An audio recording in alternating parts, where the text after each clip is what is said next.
Hey, parents, welcome to curriculum night, but also to this school year. I would have never thought that when we started out online that there would be so many awesome things that are happening. The bonding that's happening, the work that's happening is just exciting. And we're hoping to be back to school full time right after fall break, which is the 13th, and that's if the numbers hold. That's what we're hoping, and I'm sure excited that might happen. So that's exciting. So on curriculum night, we sort of think about, well, what do we want our kids to look like? What do we want them to be able to do by the end of fourth grade? And a lot of it has to do with metacognition, which is what you think when you do all those important processes of life. Like, what do listeners think in their head when they're listening? What do people who want to get a lot done? What do focused people think to get a lot done? What do readers think in their heads when they are reading, and what do writers think when they're writing? And so that is the driving focus of everything we do in fourth grade. And it's my total conviction that we have complete success throughout the whole entire year. And I totally know all the kids start at different levels, and we take them from where they're at and just thrive on the success that happens within that. So once again, welcome to fourth grade. So I've always found the driving force behind success is focus. It's the drive to get things done. And so the fourth graders and I, we'd stop often and talk about, well, what are some doing to get so much done? And the answers always come that they set high goals, and they make lists and they plan out their day, and then they are just determined and focused to rise up and get a lot done. And so that's the centerpiece of it all, is just that focus. Now tomorrow we're going to have, or Tuesday, we're going to have a drawing of IXL success. And so every time someone's reached 100 in IXL, their name is going in a hat. And so I think if we had a lot of drawings throughout this year, we could propel a lot of success and let kids realize that, wow, this success feels pretty good. So if you have any stuff at home that might appeal to fourth graders that you don't want anymore, please send it to school and we'll have it in our drives. So for example, in this drive that's on Tuesday, I have an old basketball hoop that goes on a door. I don't want it anymore, and so that's in the drawing, and a baseball glove is in the drawing, and just a number of school supply kind of things are in the drawing. So if you have anything at home that you don't want, and it could be part of a little drawing that's based on people getting stuff done, that would be totally awesome, because success truly is rooted at getting a lot done. And if kids can learn that idea of focus, oh my gosh, they are set for the rest of their lives, and they'll see nothing but roaring success. And another huge important piece of success in life is just being able to be a good listener. And so we talk often about, what do listeners do? Well, they do a number of things. The first thing, surprisingly, is they decide they want to listen. And then what do listeners do next? They look at the person who's talking. And here's the giant one. They have to think about what that person is saying. And so when they do that, and they repeat it in their head, and then they respond to what they've heard.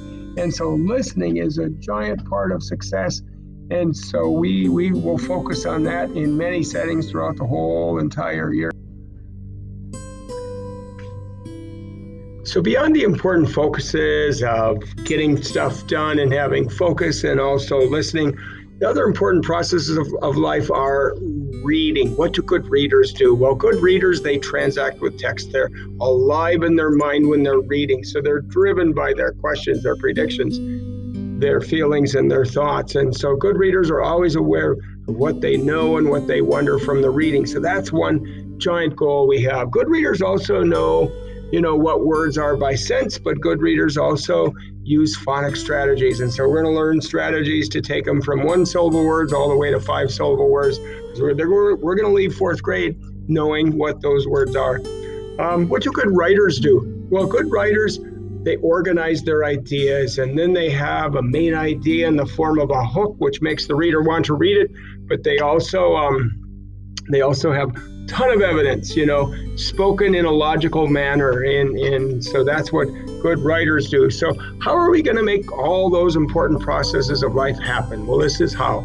And so the best place for students to go if they're overwhelmed and don't know what to do, it's go to Classwork. So Classwork is right up here at the top, and it has a lot of things at the beginning. I sometimes will do a summary of what I want them to do, but it also has their small group links where they go to get to their small groups. But then, we do a little daily phonics lessons. They are in there. But also social studies, we're really going to hit hard when we're back in school full time. We're kind of learning to read and write before we get into that heavy duty stuff. So one program we do is ReadWorks. We're going to talk about that in a second. And so each day we do a reading. A lot of their writing is focused from ReadWorks.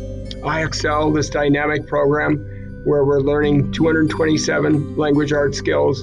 Amazing. They want to do that. Independent reading. We want to create readers who want to read.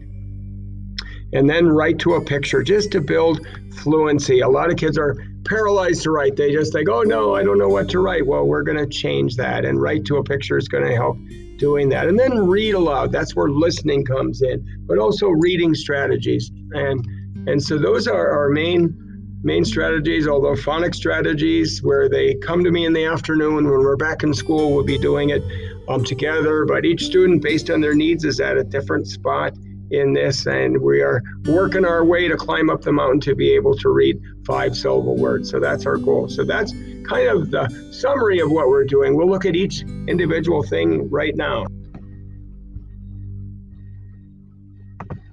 So a real centerpiece of what we do is a program called ReadWorks. And so yesterday, for example, we did a passage that was called Fixing My Sister's Bike. And so what we're doing right now, which is so cool, is they're in collaborative groups. They're in their individual meet with like 2 or 3 students, and they're reading it out loud together. So they're talking about what they're reading, and then they go ahead and do the questions together. As I go from group to group, it's so cool to hear them saying, well, which ones can we get rid of, and which are the best answers, and what do you think? And so it's beautiful collaboration, which is another process of life that we want students to know. So the questions in ReadWorks kind of start out with real literal, but then it's a lot of drawing conclusions and main ideas. So a ton of amazing skills, vocabulary included, that come through in ReadWorks. Paragraph answering one of the big questions. And so what we're looking for there is like a hook at the beginning. So like, for example, Talia said, have you ever had a broken bike? I know someone who does. And she goes on to tell all the details of it. Beautiful. And here's Isabella. Have you ever got a broken bike? Or Paulina, have your siblings ever fixed your bike? Because that was a main idea of it as well. Or have you ever broken off part of your bike? Here's Adams. Has your bike ever been broken before? Well, his sister's bike was broke. And so here's an absolutely amazing one. It's Nia's. Do you like to fix things? Well, I know one girl who likes to fix things. Beautiful summary with just a flood of evidence. And that's what we want. Evidence told in a logical manner. Here's Madison's. Look at her beginning. Oh my gosh, it's astounding. Bump. Oh no, there goes my reflector. Ariel was riding her bike one day when her reflector fell off, and her siblings wanted to put it back, but she didn't know how. Oh, gorgeous beginning. And that's what we're learning to do. So every day we share the good ones just to say, oh my gosh, yes, that's what good writers do, to help everybody get on the bandwagon to write like this. Have your bike reflector ever broke off? Angela says. Do you have a bike? Says to Jose. Hey, here's Joel's. Hey, have you ever tried fixing stuff? Well, I read about someone who loves fixing stuff. Beautiful. What a cool beginning, Joel. And here is Jasmine's. Do you like to fix things? So that's what we're learning to do. And every day when we write and write and write, we're just going to get better. And And then students do a number of things. They write a summary. So a summary is like, whoa, did you really listen to all those things? So here's where we're focusing not only on just reading, but also the art of listening. And so each day I put the good summaries on so everybody can see, oh yeah, that's what we're doing. So Kinley had an awesome one. So did Adam and Zariah. Oh my gosh, Zariah is just doing so awesome.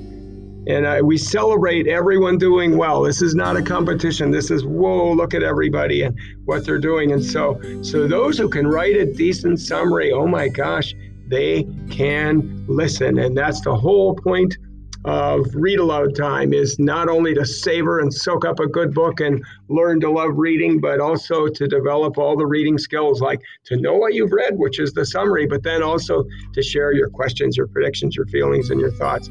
So an important skill happens with read aloud, and that's kind of the one we're working on the hardest. There weren't so many good summaries in yesterday's reading, which these came from, so that's a big one that we don't want. One program we do not want the kids to miss, and it's just a buffet of learning, and all the kids have to do is sit up and eat, is IXL. So far the two fourth grade classes have answered 13,654 questions.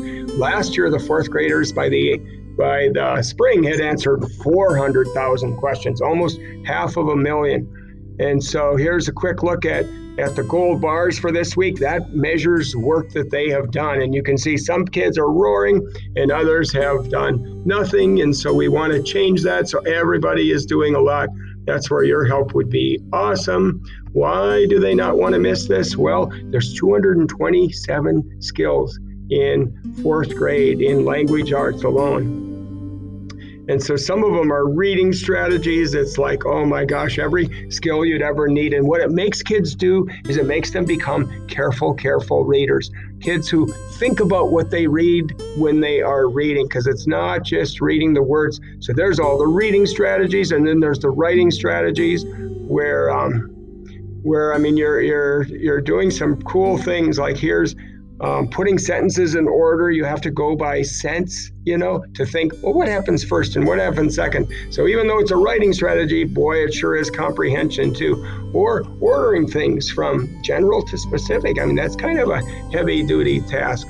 Or here's summarizing, where, wow, that's a heavy duty one. Which we won't do quite yet. And then all the vocabulary things like prefixes, suffixes, base words, synonyms, antonyms, all those awesome things. And then grammar, all that kind of good stuff as well. Like we've been doing subjects and predicates, so we start to know more where to put in periods and capital letters. So boy, make sure, if you can, that your fourth grader is taking advantage of IXL, excuse me. So in just a quick summary, everything we do is aiming at students to be successful at these important processes of life. Processes of like, how do you be kind to each other? How do you have focus? How do you get things in gear and get moving? How do you listen? How do you read? How do you write?